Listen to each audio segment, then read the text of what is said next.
नाजरीन, मशरक़ वस्ता में सब कुछ ठीक नहीं चल रहा। एक तरफ अमेरिका अमन मुआहदा ख़त्म होने के बाद मुसलसल ईरान पर हमले कर रहा है, तो दूसरी तरफ ईरान की फ़ज़ाओं में रूसी सदर के इंतहाई हसास डोम्सडे तैयारे की परवाज़ ने पूरी दुनिया को तशवीश में मुब्तला कर दिया है। इस खुसूसी तैयारे की तेहरान आमद ने आलमी हलकों में कई नए सवालात खड़े कर दिए हैं, क्योंकि ये वो तैयारा है जो आम हालात में शाज़ व नादिर ही नज़र आता है। ये मॉस्को से रवाना हुआ, ईरान के दारुल हुकूमत तेहरान पहुंचा, कई घंटे वहां मौजूद रहा और फिर रूस वापस जाने के बजाय सीधा बीजिंग रवाना हो गया। आखिर इस परवाज़ का मकसद क्या था? क्या मॉस्को तेहरान को कोई खुफिया पैगाम देने आया था? क्या रूस ईरान के मामले में वही किरदार अदा करने जा रहा है जो उसने शाम की जंग में अदा किया था, या फिर आलमी ताकतों के दरमियान एक नई शतरंज बिछ चुकी है? उधर ईरान की क़यादत भी अब पहले से कहीं ज़्यादा सख्त मौक़िफ़ इख्तियार करती दिखाई दे रही है। ईरानी सुप्रीम लीडर मुश्तबा ख़ामेनी ने अमेरिका पर मुफ़ाहमती याददाश्त की मुसलसल खिलाफ वर्जी का इल्ज़ाम आयद करते हुए कहा कि इन वाक़यात ने साबित कर दिया है कि अमेरिकी सदर डोनाल्ड ट्रंप के दस्तखत और वादों की कोई साख नहीं रही। उन्होंने अमेरिका को बड़ा शैतान करार देते हुए खबरदार किया कि अगर वाशिंगटन ने जंग को मजीद भड़काने की कोशिश की तो इसके नतायज सिर्फ ईरान तक महदूद नहीं रहेंगे, बल्कि पूरे खित्ते को अपनी लपेट में ले सकते हैं। तो क्या ईरान और अमेरिका वाकई उस खतरनाक मोड़ पर वापस पहुंच चुके हैं जहां से आगे सिर्फ तसादुम का रास्ता बचता है? क्या रूस, चीन और ईरान के दरमियान कोई नई हिकमत अमली तश्कील पा रही है? क्या मशरक़ वस्ता एक ऐसे बहरान की तरफ बढ़ रहा है जो सिर्फ खिते ही नहीं बल्कि पूरी दुनिया के अमन, मईशत और सलामती को हिलाकर रख देगा? आज की व्लॉग में इन्हीं तमाम सवालात के जवाब तलाश करेंगे। आप देख रहे हैं 92 डिजिटल, मैं हूं उसामा गयूर अख्तर। नाजरीन, डोम्सडे तैयारा मुसाफिर जहाज नहीं बल्कि खुसूसी कमांड और कम्युनिकेशन तैयारा है जिसे इंतहाई हसास हालात में इस्तेमाल किया जाता है। इसमें जदीद मवासलाती निज़ाम, महफूज डाटा लिंक्स और ऐसे आलात मौजूद होते हैं जो किसी बड़े बहरान या जंग की सूरत में क़यादत को राबिते में रहने की सलाहियत फराहम करते हैं। अगर ज़मीनी कमांड मराकज़ को नुकसान पहुँच जाए तब भी ऐसे तैयारे के ज़रिए हुकूमती और फ़ौजी मामला चलाने की सलाहियत बरकरार रखी जा सकती है। ताहम यहाँ ये समझना ज़रूरी है कि तेहरान जाने वाला रूसी तैयारा रूस का वो मशहूर एटमी कमांड तैयारा नहीं था जिसे आम तौर पर ILT कहा जाता है, यानी एक खुसूसी Tu-14PU तैयारा था जो रूसी क़यादत और हुकूमती राबितों के लिए इस्तेमाल किया जाता है। इसके बावजूद इस तैयारे की हसास नौयत और इसका रूट आलमी तवज्जो हासिल करने के लिए काफ़ी था। रिपोर्ट्स के मुताबिक ये तैयारा मॉस्को से रवाना हुआ और तेहरान पहुंचा, जहां ये तकरीबन 12 घंटे मौजूद रहा। हैरान कुन बात यह थी कि ये वापस रूस नहीं गया बल्कि वहां से चीन के दारुल हुकूमत बीजिंग की तरफ रवाना हो गया। यही वो लम्हा था जहां से क़यासराइयों का आगाज़ हुआ, क्योंकि एक ऐसे वक्त में जब ईरान और अमेरिका के दरमियान सूरत हाल इंतहाई कशीदा है, रूसी हसास तैयारे का तेहरान जाना महज एक मामूल की परवाज़ नहीं लगता। कई सवालात जन्म ले रहे हैं। क्या रूस ईरान को किसी मुमकिन बहरान के लिए तैयार कर रहा है? क्या मॉस्को ने तेहरान को सियासी या दिफाई हिमायत की यकीन दहानी कराई है? क्या रूस, चीन और ईरान मिलकर अमेरिका के मुकाबिल एक नया आलमी महाज तश्कील दे रहे हैं? इन सवालात के जवाब अभी वाज़ेह नहीं है, क्योंकि रूस, ईरान और चीन ने इस मखसूस परवाज़ के मकसद के बारे में कोई मुकम्मल तफसीलात जारी नहीं की। लेकिन आलमी सियासत में बाज़ औक़ात खामोशी भी बहुत कुछ बता देती है, ख़ास तौर पर जब एक हसास तैयारा ऐसे वक्त में ऐसे मुल्क का रुख करे जहाँ जंग के बादल मंडला रहे हों। शाम की जंग के दौरान रूस ने बराह रास्त फ़ौजी मुदाखलत की, अपनी फ़ज़ाई ताकत इस्तेमाल की और बशार अल-असद हुकूमत को सहारा दिया। इसी वजह से कुछ हलकों में यह ख्याल पैदा हुआ कि अगर ईरान और अमेरिका के दरमियान जंग शिद्दत इख्तियार करती है तो क्या मॉस्को दोबारा किसी बड़े किरदार के लिए तैयार हो सकता है। लेकिन ईरान और शाम की सूरत हाल में बहुत फ़र्क है। ईरान खुद एक बड़ी इलाक़ाई ताकत है, उसके पास बड़ी फ़ौज, मिसाइल ताकत, बहरी ताकत और ख़ित्ते में वसी असर और रसूख मौजूद है। रूस के लिए ईरान के दिफा में बराह रास्त उतरना के इंतहाई बड़ा फैसला होगा, क्योंकि उसका मतलब अमेरिका के साथ एक ऐसे तसादुम का ख़तरा हो सकता है जो सिर्फ मशरक़ वस्ता तक महदूद नहीं रहेगा। दूसरी जानिब यह हकीकत भी है कि रूस और चीन दोनों कई मामलात में अमेरिका के आलमी असर और रसूख को चैलेंज कर रहे हैं। ईरान के साथ इन दोनों ममालिक के ताल्लुकात भी गुज़श्ता बरसों में मजबूत हुए हैं। यही वजह है कि कुछ माहिरीन का ख्याल है मौजूदा बहरान सिर्फ ईरान और अमेरिका के दरमियान नहीं बल्कि आलमी ताकतों के दरमियान असर और रसूख की एक बड़ी जंग का हिस्सा भी बन सकता है।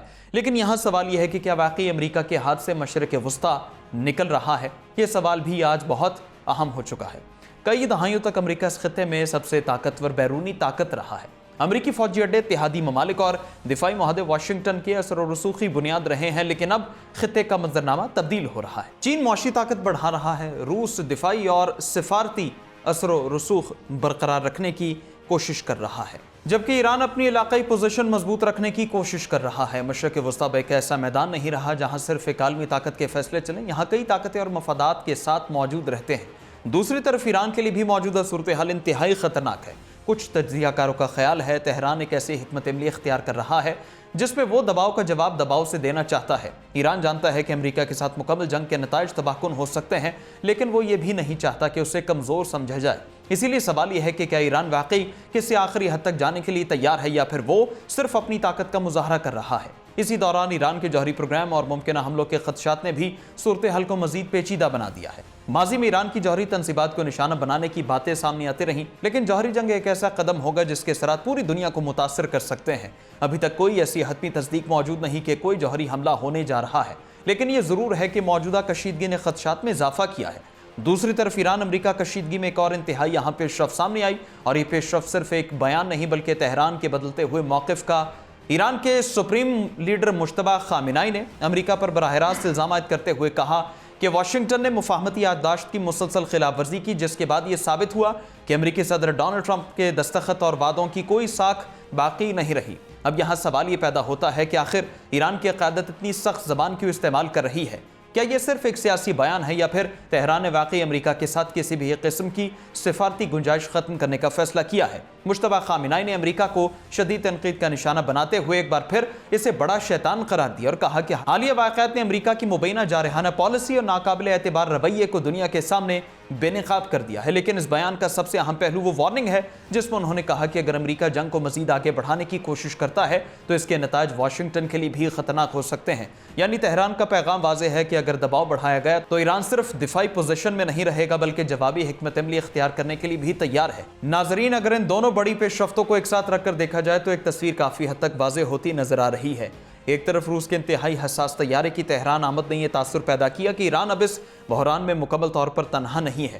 دوسری جانب ایرانی قیادت کی مسلسل سخت بیانات یہ ظاہر کر رہے ہیں کہ تہران کم از کم اپنے عوام اور اپنے اتحادیوں کو یہ پیغام دینا چاہتا ہے کہ وہ دباؤ کے سامنے پسپائی اختیار کرنے کے لیے تیار نہیں ہے۔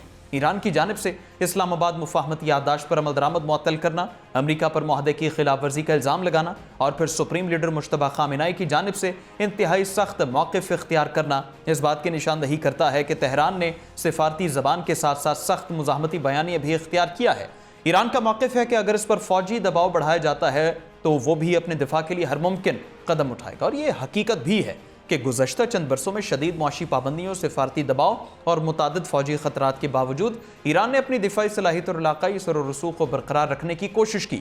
یہی وجہ ہے بہت سے مبصرین کے نزدیک تہران اس بحران میں یہ تاثر دینے کی کوشش کر رہا ہے کہ وہ صرف دفاعی پوزیشن میں نہیں بلکہ جواب دینے کی صلاحیت بھی رکھتا ہے۔ تاہم اصل سوال اب بھی اپنی جگہ موجود ہے، کیا یہ سخت موقف دونوں ممالک کو دوبارہ مذاکرات کی میز پر لائے گا یا پھر کشیدگی مزید بڑھتی جائے گی؟ کیونکہ اگر سفارتکاری مکمل طور پر ناکام ہو گئی تو اس کے اثرات صرف ایران اور امریکہ تک محدود نہیں رہیں گے۔ اپنا ہارمز، عالمی توانائی کی منڈیاں، تیل کی قیمتیں، مشرق وسطیٰ کا امن اور عالمی معیشت سب اس بحران کی زد میں آ سکتے ہیں۔ فی الحال ایک بات ضرور دکھائی دیتی ہے کہ اگر ایران اپنے بیانات اور اقدامات کے ذریعے پیغام دے رہا ہے کہ وہ دباؤ کے سامنے آسانی سے جھکنے والا نہیں اور اپنی خود مختاری اور دفاع کے معاملے پر سخت موقف برقرار رکھنا چاہتا ہے، دوسری طرف امریکہ بھی اپنے اہداف سے پیچھے ہٹتا دکھائی نہیں دے رہا۔ یہی وہ صورتحال ہے جو آنے والے دنوں کو نہ صرف مشرق وسطیٰ بلکہ پوری دنیا کے لیے انتہائی اہم بنا دیتی ہے۔ اب دیکھنا یہ ہے کہ کیا بندوقوں کی گھن گرج کے بعد سفارتکاری دوبارہ راستہ بناتی ہے یا پھر دنیا ایک ایسے نئے بحران کی طرف